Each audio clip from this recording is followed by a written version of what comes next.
আমি আওয়াত আসলাম ও যে ওদিক থেকে মোটরসাইকেল দিয়ে আওয়াত আসলাম সুজা ও রাস্তা হোসাইটে দিয়া আর অন্ধে গিয়ে একজন পথচারী দেওয়াত আসলা অন্য গিয়া তাই নুবাইয়া মানে তাই না ইনো ও যে ব্যানারের কারণে পোস্টারের কারণে দেখছেন না আমার বাইকার তাই রাস্তা ক্রসিংও লাগছেন এবং তাই অ্যাক্সিডেন্টের শিকার হইলে এনে বাট আমি স্লো আসলাম বিদায় আমার গাড়ি কন্ট্রোলও আসলো বিদায় কোনো রকম অ্যাক্সিডেন্ট হয়েছে না। তো আমি পথচারী যারা আছেন তারা আমার একটা রিকোয়েস্ট ওই ইটা জায়গায় যখন আপনারা রাস্তা ক্রস হইবা তখন ওই যে ব্যানার বেস্টনগুলা একটু ফলো রাখবা যে গাড়ি আননি ব্যানার বেস্টন হওয়ার কারণে কিন্তু দেখা যায় না যে গাড়ি আননি না না আর তো ওই জিনিসটা আপনারা খেয়াল রাখবেন যেন। আর সেকেন্ড কথা হইল কি আমরা যারা বাইক রাইডার আছেন বা বিভিন্ন গাড়ি চালক যারাও আছেন সবার প্রতি অনুরোধ রইল গাড়ি একটু স্লোলি চালাইবা এই জায়গাগুলোতে গেলে, কারণ এই জায়গাগুলোত মানুষের রাস্তা ক্রস করে অনেক সময়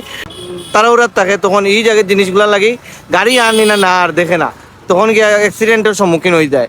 আর আমি জনপ্রতিনিধি যারা আছেন তারার কাছে আমার রিকোয়েস্ট আপনার কর্মীরা যারা ব্যানার পেস্টুন লাগাইন তারারে কইবা বাইটারও যে যেখানে রোড ক্রসিংয়ের যে স্পেসটা থাকে এই জায়গাটার যেন ইলা ব্যানার পেস্টুন লাগানি না হয়। আমি কেউরে হেও প্রতিপন্ন করিয়েন না কেউরে, আমি বুঝানির লাগি এই ভিডিওটা সচেতনতামূলক ভিডিওটা